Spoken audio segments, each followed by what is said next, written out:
Saudara-saudari yang terkasih, dalam nama Tuhan kita Yesus Kristus, atas nama Majelis Jemaat, kami menyambut saudara-saudari dengan shalom dan selamat hari Minggu. Warta jemaat dapat dibaca di WA grup kita masing-masing. Berdasarkan kalender gerejawi GBKP, minggu ini dinamakan Minggu Kemenangan Kuasa Allah atas kuasa kegelapan. Kuasa Allah mengalahkan semua kuasa-kuasa yang ada di dunia ini, baik yang kelihatan maupun yang tidak kelihatan, yang sering menjadi ketakutan manusia. Kuasanya mengingatkan kita bahwa Allah menyatakan dirinya sebagai satu-satunya Allah yang patut disembah. Tidak ada Allah lain, hanya Dialah yang patut disembah. Percayalah dan serahkan hidup kita hanya kepadanya, agar kuasanya menaungi hidup kita, sehingga kita mampu melawan kuasa-kuasa dunia ini. Tuhan menang, kita pun menang. Haleluya, amin. Marilah kita memuji Tuhan dengan bernyanyi.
Di dalam nama Allah Bapa yang menciptakan segalanya, di dalam nama Yesus Kristus yang menjadi Tuhan dan Juru Selamat dunia ini, dan di dalam nama Roh Kudus yang tetap bekerja untuk keselamatan dunia ini.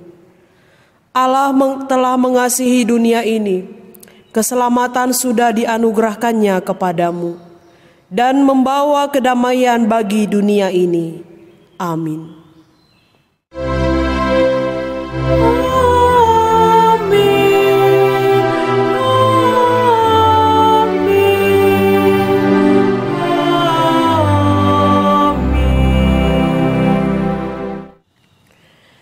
Itulah firman yang Ia suruh sampaikan kepada orang-orang Israel, yaitu firman yang memberitakan damai sejahtera oleh Yesus Kristus, yang adalah Tuhan dari semua orang.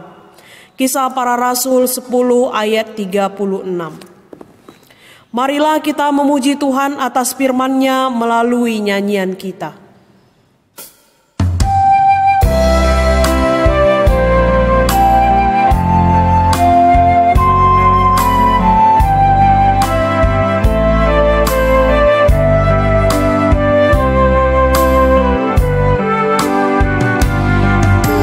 Tenanglah kini hatiku,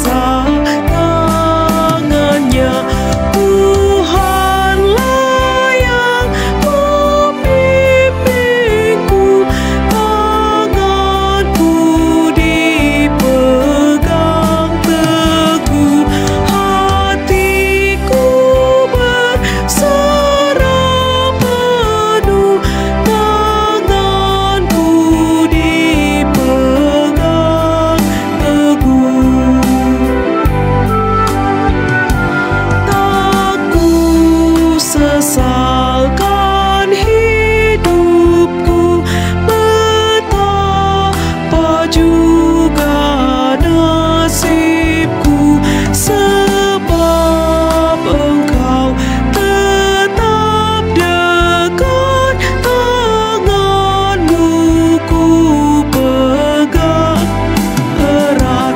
Tuhanlah yang membimbingku, tanganku dipegang teguh, hatiku berserah penuh, tanganku dipegang teguh.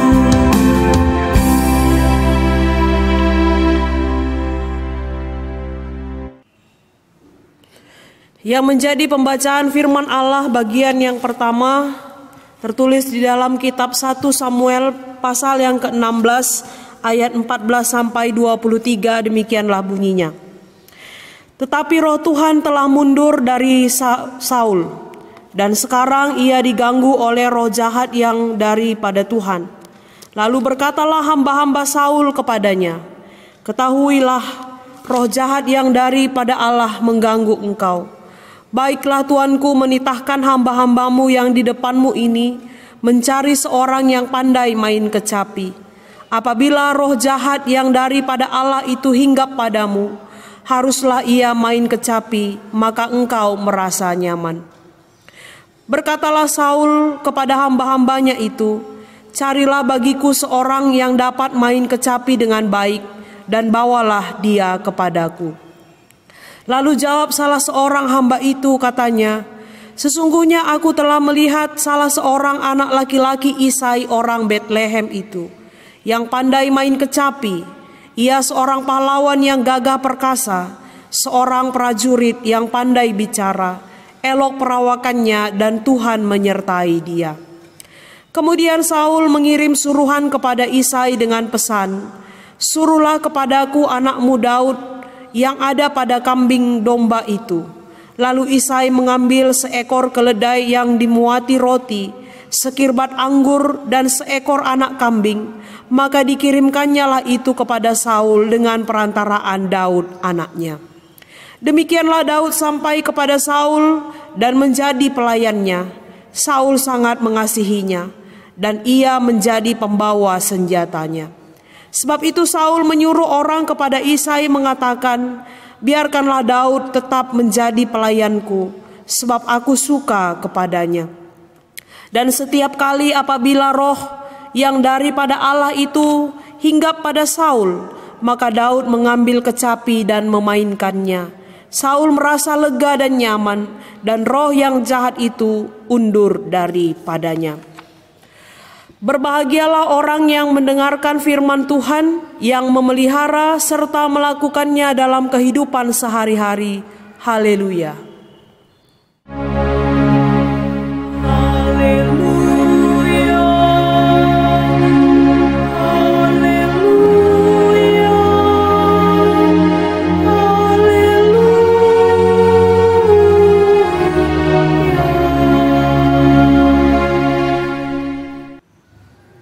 Untuk mendengarkan firman Tuhan pada hari ini, mari kita siapkan hati dan pikiran kita berdoa. Terima kasih Bapa di dalam surga untuk kasih-Mu yang tetap kami rasakan hingga pada saat ini. Tibalah saatnya kami akan mendengarkan firman-Mu. Kiranya Tuhan yang memberkati hamba-Mu yang akan menyampaikan firman-Mu, agar dapat berkata-kata seturut dengan kehendak-Mu. Demikian juga kami yang akan mendengarkan firman-Mu. Engkau yang memberikan pengertian kepada kami, agar kami dapat melakukan firman-Mu dalam kehidupan kami. Berfirmanlah ya Bapa, karena kami sudah sedia untuk mendengarkannya. Di dalam nama Tuhan Yesus kami berdoa dan mengucap syukur. Amin. Firman Tuhan yang menjadi renungan bagi kita pada hari ini terambil dari kitab Injil Markus 5 ayat yang pertama sampai ayat yang ke-10. Demikianlah bunyinya. Lalu sampailah mereka di seberang danau di daerah orang Gerasa. Baru saja Yesus turun dari perahu, datanglah seorang yang kerasukan roh jahat dari pekuburan menemui dia. Orang itu diam di sana, dan tidak ada seorang pun lagi yang sanggup mengikatnya, sekalipun dengan rantai. Karena sudah sering ia dibelenggu dan dirantai, tetapi rantainya diputuskannya dan belenggunya dimusnahkannya, sehingga tidak ada seorang pun yang cukup kuat untuk menjinakkannya. Siang malam ia berkeliaran di pekuburan dan di bukit-bukit sambil berteriak-teriak dan memukuli dirinya dengan batu. Ketika ia melihat Yesus dari jauh, berlarilah ia mendapatkannya lalu menyembahnya. Dan dengan keras ia berteriak, "Apa urusanmu dengan aku, hai Yesus anak Allah yang maha tinggi? Demi Allah, jangan siksa aku." Karena sebelumnya Yesus mengatakan kepadanya, "Hai engkau roh jahat, keluar dari orang ini." Kemudian ia bertanya kepada orang itu, "Siapa namamu?" Jawabnya, "Namaku Legion, karena kami banyak." Ia memohon dengan sangat supaya Yesus jangan mengusir roh-roh itu keluar dari daerah itu. Sampai demikian pembacaan firman Tuhan. Shalom bagi kita semua, Bapak Ibu Saudara-saudari yang dikasihi Tuhan kita Yesus Kristus. Salam sehat bagi kita semua. Tuhanlah yang tetap menyertai kita di dalam ibadah kita, walaupun kita masih ibadah di rumah pada saat ini, berkumpul dengan anggota keluarga, tapi kita percaya bahwa Tuhan tetap memberkati kita dan keluarga kita. Saudara-saudari yang dikasihi Tuhan kita Yesus Kristus, minggu ini dinamakan Minggu Kuasa Allah, menang melawan kuasa kegelapan. Mengangkatkan tema yang menjadi perenungan bagi kita pada hari ini, yaitu Yesus mengusir setan. Bapak Ibu Saudara-saudari yang dikasihi Tuhan kita Yesus Kristus, berbicara mengenai kuasa Allah dan kuasa kegelapan, itu adalah pertentangan yang sangat luar biasa. Karena berbicara melihat kuasa Allah dan dibandingkan dengan kuasa kegelapan, iman kita menyatakan bahwa di atas segala kuasa-kuasa yang ada di tengah-tengah dunia ini, termasuk kuasa kegelapan, kuasa Allah kita jauh melebihi itu semua. Kuasa Allah kita yang terkuat dan luar biasa. Itu harus kita aminkan terlebih dahulu di dalam kehidupan kita. Untuk memahami ini, kami menceritakan sebuah ilustrasi bagi kita. Mungkin kita juga sudah pernah mendengarkan ilustrasi ini, tapi akan kami sampaikan pada kesempatan ini. Dalam satu proses belajar mengajar, seorang guru agama memberikan 2 pertanyaan kepada murid-muridnya ketika murid-muridnya mengikuti ujian. Ada 2 soal yang dia berikan. Soal yang pertama adalah ceritakan bagaimana kamu memahami, bagaimana kamu melihat, dan bagaimana kamu mengalami kuasa Allah dalam hidupmu. Kemudian soal yang kedua adalah sama seperti soal yang pertama, hanya saja kalau soal pertama tadi mengenai kuasa Allah, yang kedua ceritakan sebanyak-banyaknya bagaimana kamu melihat kuasa iblis di dalam dunia ini. Demikian ibu guru itu memberikan soal 2 dan dijawab dalam waktu 60 menit. Jadi bisa digambarkan bahwa 30 menit menjawab soal nomor 1, 30 menit menjawab soal nomor 2. Jadi ketika murid-murid sudah mulai menuliskan itu dan waktu berlalu sampai ketika akhirnya waktu akan berakhir, guru memberikan aba-aba bahwa beberapa menit lagi soal jawaban kita akan dikumpulkan. Ada seorang murid yang ketika gurunya sudah berbicara memberikan aba-aba bahwa waktu hampir habis, dia terkejut. Kenapa? Karena dari tadi dia menceritakan begitu banyak kuasa Allah, begitu menceritakan banyak pengalaman-pengalamannya yang menyaksikan kuasa dan mujizat Allah. Dia sadar bahwa untuk menjawab soal nomor 2, 1 kata pun belum dia tuliskan. Tapi karena waktu berakhir dan kertas akan segera dikumpulkan, dia menuliskan 1 kalimat dalam kertas ujian itu. dia tuliskan, "Maaf, saya tidak punya waktu untuk iblis." Apa yang bisa kita lihat dari cerita ini, saudara yang dikasihi Tuhan?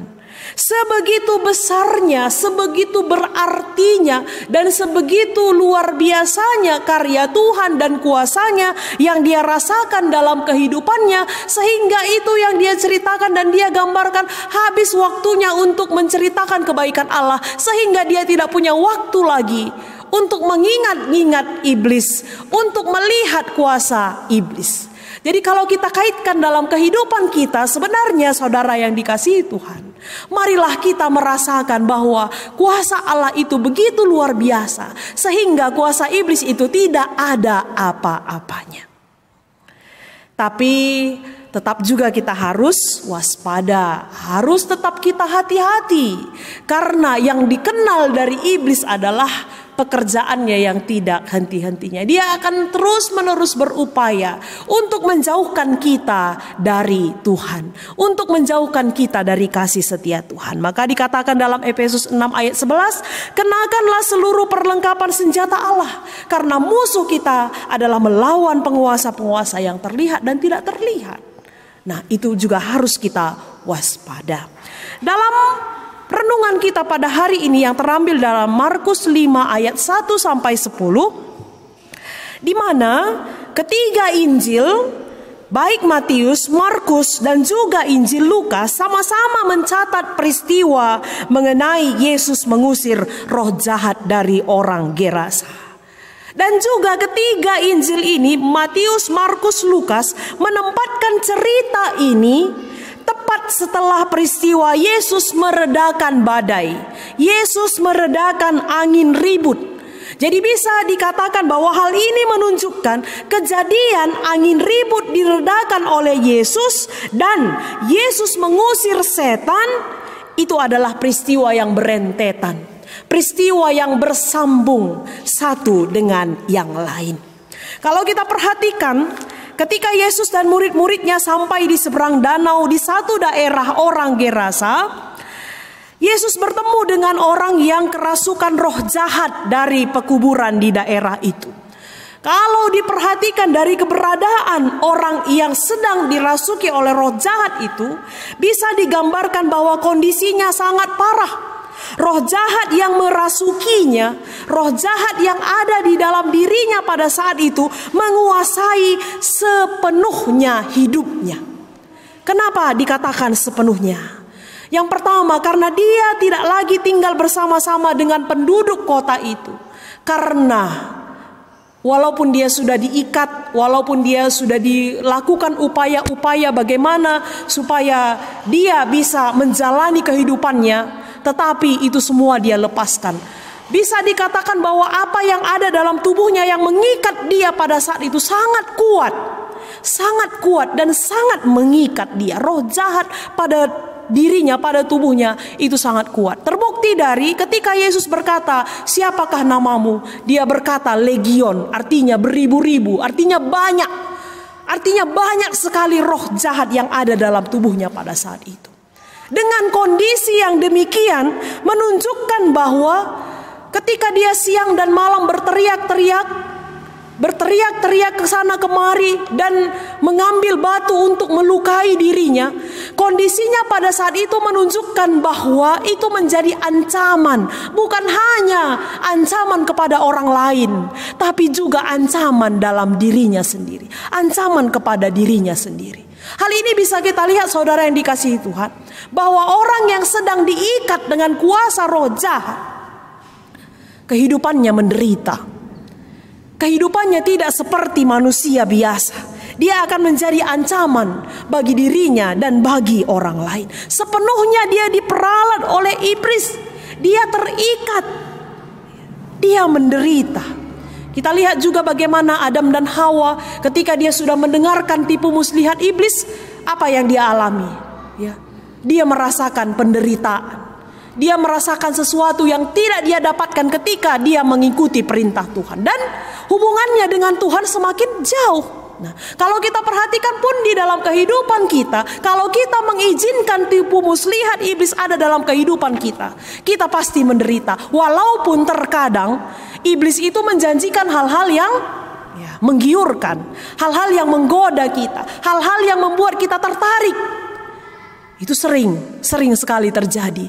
Tapi percayalah saudara yang dikasihi Tuhan, itu hanya bersifat sementara, tidak kekal. Karena itu adalah cara si iblis untuk menjauhkan kita dari Tuhan, menjauhkan kita dari kasih setia Tuhan, sehingga kita pun tidak lagi merasa diri kita berharga, dan kita pun tidak lagi memuliakan Tuhan dalam kehidupan kita. Itu adalah tujuan iblis untuk mengikat kita supaya kita tetap hidup di dalam dosa. Namun apa yang terjadi ketika ia melihat Yesus dari jauh? Kalau kita perhatikan dalam ayat yang ke-6, ketika ia melihat Yesus dari jauh, berlarilah ia mendapatkannya lalu menyembahnya. Artinya saudara yang dikasihi Tuhan, ketika bertemu dengan Yesus, dia tahu betul siapa itu Yesus. Sehingga roh jahat yang ada dalam tubuhnya mengatakan, apa urusanmu dengan aku? Hai Yesus, anak Allah yang maha tinggi. Roh jahat yang ada dalam dirinya pun tahu betul, kenal siapa itu Yesus, bahwa di hadapannya adalah Allah yang punya power. Yesus adalah anak Allah yang penuh dengan kuasa, sehingga dia menjadi takut. Dan akhirnya dia pun menyembah. Artinya ketika Yesus mengusir, hai engkau roh jahat, keluar dari orang ini. Roh jahat yang ada dalam tubuhnya ketakutan, karena memang benar bahwa kuasa Yesus itu jauh melampaui kuasa-kuasa apapun yang ada di tengah-tengah dunia ini. Sebanyak apapun itu. Karena sudah kita ketahui tadi kan, namaku adalah Legion. Artinya beribu-ribu. Artinya banyak yang mengikat dia dalam tubuhnya. Tapi itu pun bisa ditaklukkan oleh Tuhan.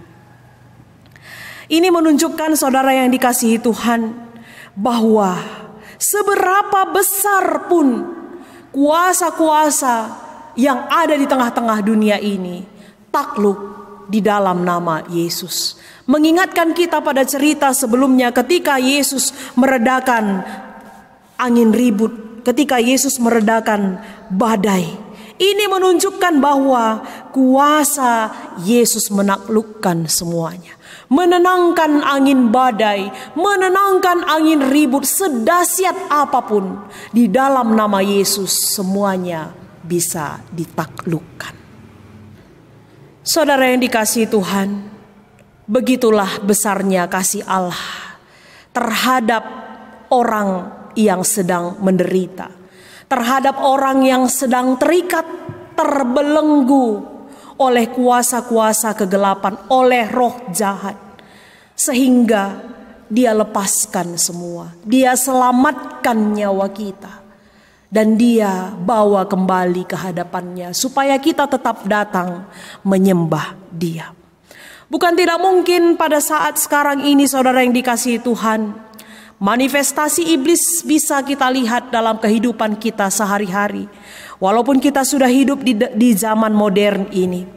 Kalau zaman dahulu mungkin nenek moyang kita merasakan banyak, ada perumah begu, ada misalnya memanggil roh nenek moyang, atau masih membuat pajuh-pajuhan, membuat jimat untuk melindungi isi keluarga, itu mungkin pada agama pemena dulu. Tapi bukan tidak mungkin pada zaman sekarang ini pun masih banyak juga manifestasi iblis yang bisa kita lihat dalam kehidupan kita. Masih banyak juga orang yang sudah lama sakit, tapi dia meminta pertolongan kepada dukun. Dia percaya kepada Yesus sekaligus juga percaya kepada dukun, percaya kepada kegelapan. Dia misalnya ingin memperoleh pekerjaan, tapi dia juga meminta itu kepada orang lain, orang yang dianggap punya kekuatan.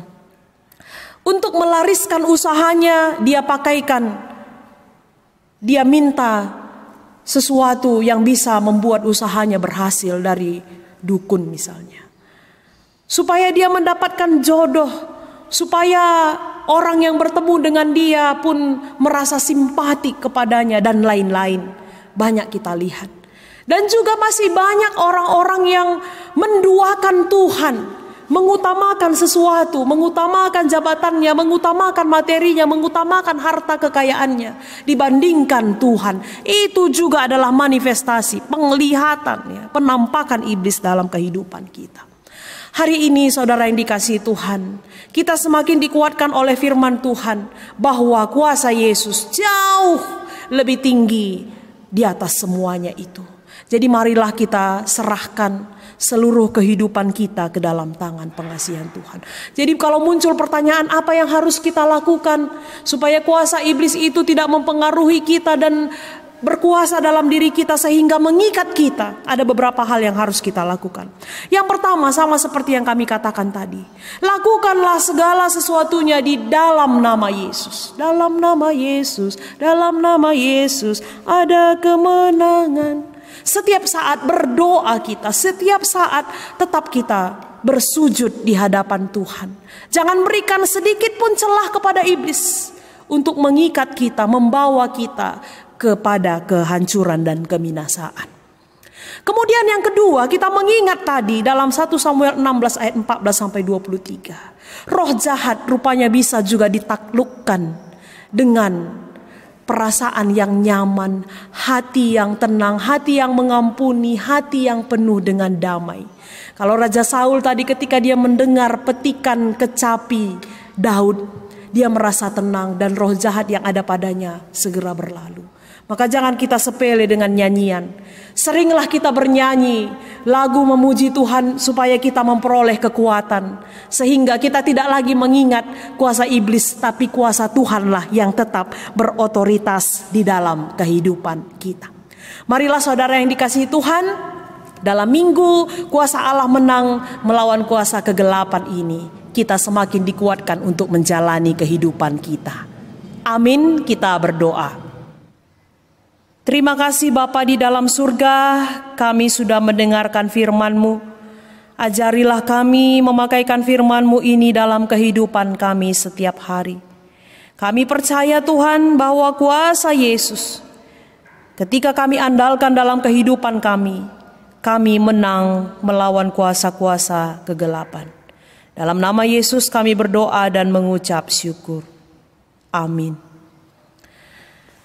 Marilah saudara-saudari yang dikasihi Tuhan Yesus Kristus bersama-sama dengan orang percaya di seluruh dunia. Mari kita mengikrarkan pengakuan iman kita. Aku percaya kepada Allah Bapa yang Maha Kuasa, Khalik langit dan bumi, dan kepada Yesus Kristus anaknya yang tunggal Tuhan kita, yang dikandung daripada Roh Kudus, lahir dari anak darah Maria, yang menderita di bawah pemerintahan Pontius Pilatus, disalibkan, mati dan dikuburkan, turun ke dalam kerajaan maut, pada hari yang ketiga bangkit pula dari antara orang mati, naik ke sorga, duduk di sebelah kanan Allah Bapa yang Maha Kuasa, dan akan datang dari sana untuk menghakimi orang yang hidup dan yang mati. Aku percaya kepada Roh Kudus, gereja yang kudus dan am, persekutuan orang kudus, pengampunan dosa, kebangkitan daging dan hidup yang kekal. Amin. Tibalah saatnya kita mengumpulkan persembahan ucapan syukur kita kepada Tuhan. Mari kita bernyanyi.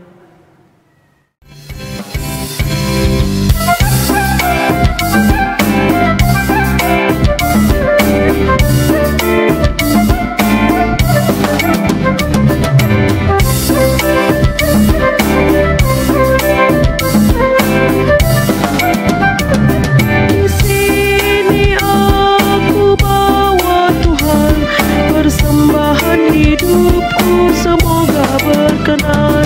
Berapa nilainya Tuhan dibandingkan berkat-Mu yang telah Kau limpahkan.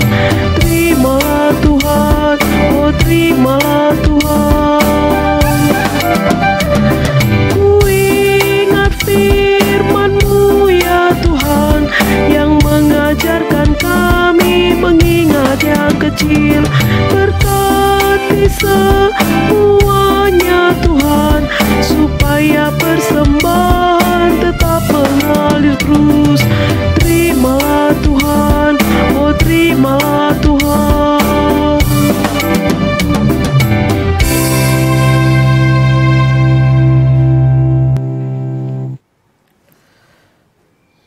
Mari kita bersatu di dalam doa persembahan dan syafaat kita. Kita berdoa.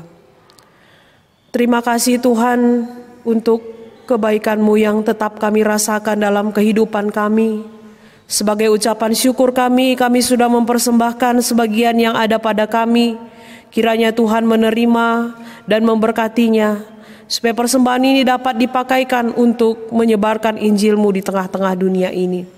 Dan juga segala yang ada pada kami, Tuhan yang memberkati, supaya dapat kami pakaikan seturut dengan kehendak-Mu. Seluruh kehidupan jemaat-Mu di tengah-tengah Runggun Medan Putri ini, baik pekerjaannya, usaha-usaha yang dilakukannya, semuanya kami serahkan ke dalam tangan-Mu. Biarlah Tuhan yang mengaturkan segala sesuatunya, agar jemaat-Mu tetap bersuka cita dalam kehidupannya di tengah-tengah situasi apapun yang mereka alami dalam kehidupan ini. Jemaat Tuhan yang sedang dalam keadaan sakit, kami serahkan seluruhnya ke dalam tangan pengasihan-Mu. Tuhan yang melawat semua jemaat-Mu Tuhan yang ada dalam keadaan sakit, memberikan kesembuhan, mengangkatkan penyakitnya, memberikan kekuatan kepada mereka, sehingga mereka tetap bersuka cita, memperoleh kekuatan dan semangat yang datangnya daripada Tuhan untuk bisa meneruskan kehidupannya. Berkati juga ya Tuhan iman yang teguh kepada jemaat-jemaat-Mu Tuhan.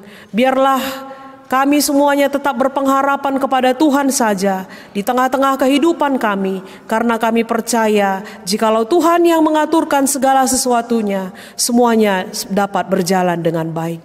Inilah doa dan permohonan kami serta persembahan kami yang kami sampaikan kepadamu di dalam nama anak-Mu Yesus Kristus Tuhan kami. Amin. Marilah bersama-sama kita bernyanyi dari kidung jemaat kita.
Mari kita bersama-sama berdoa seperti yang Tuhan Yesus ajarkan kepada kita. Kita berdoa.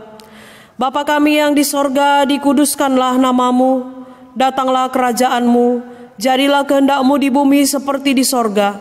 Berikanlah kami pada hari ini makanan kami yang secukupnya, dan ampunilah kami akan kesalahan kami, seperti kami juga mengampuni orang yang bersalah kepada kami.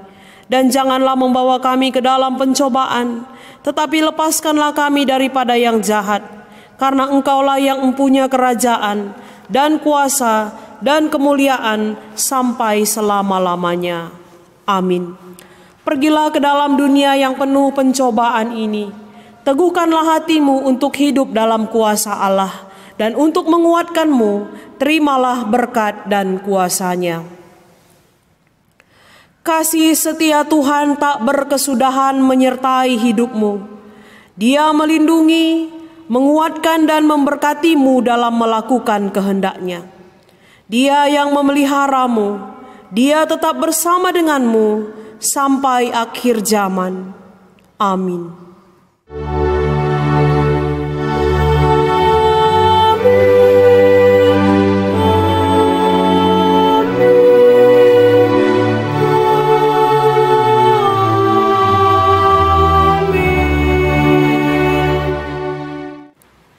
Kebaktian kita sudah selesai, mari kita berdoa.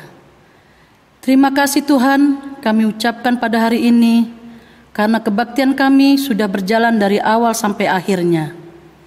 Kiranya ibadah ini berkenan di hadapan-Mu, berkati hamba-Mu dan semua yang mengambil bagian dalam ibadah ini, agar dapat melayani-Mu dengan lebih baik lagi.